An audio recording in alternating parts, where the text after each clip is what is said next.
Hi guys, this is Vineet, and in this video we will discuss about 4-part names of the database objects.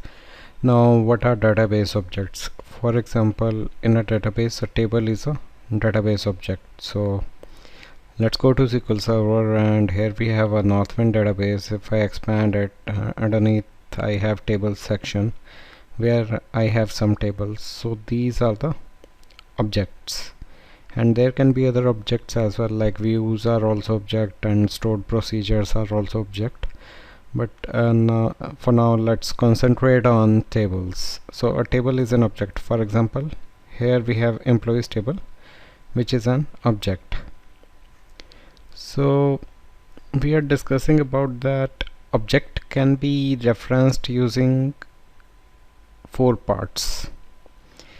So the best practice is to reference all objects by at least their 2-part names. So let me focus on this. What is a 2-part name?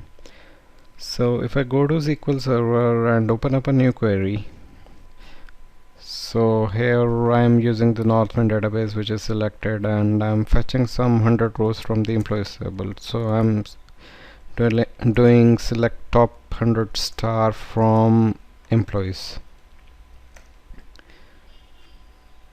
and running this query.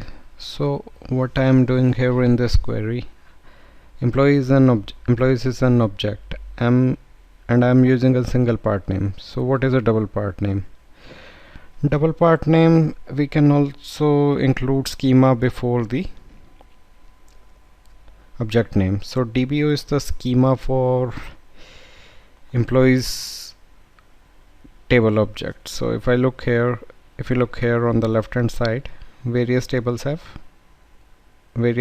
created under DBO schema. So employees is also created under a DBO schema. So this is a 2-part name, schema dot object name. So this is same as not using schema. This is same like running this query. Even if I use 2-part name for this, I can run the same query and it will still give me the same result. So let's look at the third part. So far we have looked at object and the schema name. So what is the third part? Third part is the database.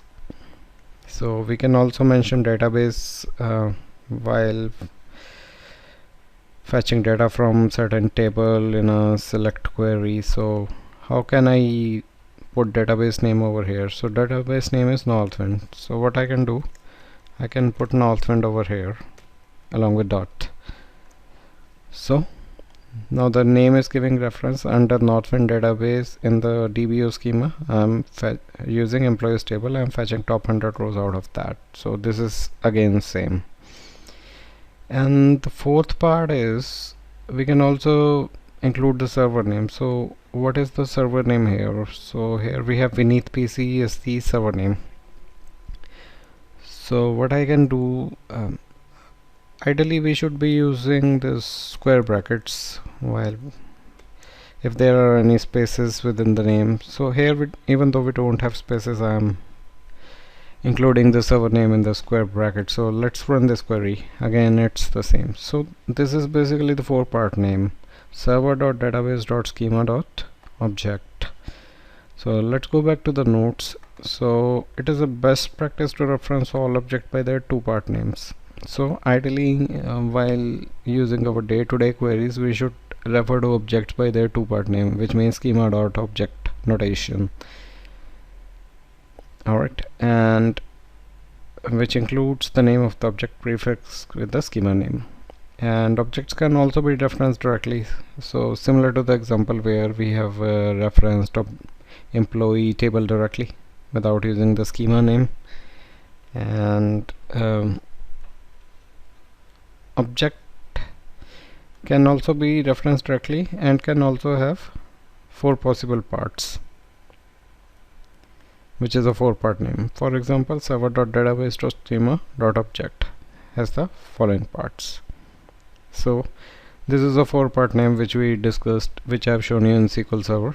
So this is a 4-part name and we are discussing about the individual objects. So server is the local server, Server can be a local server, a linked server. We will talk about linked servers in our later videos.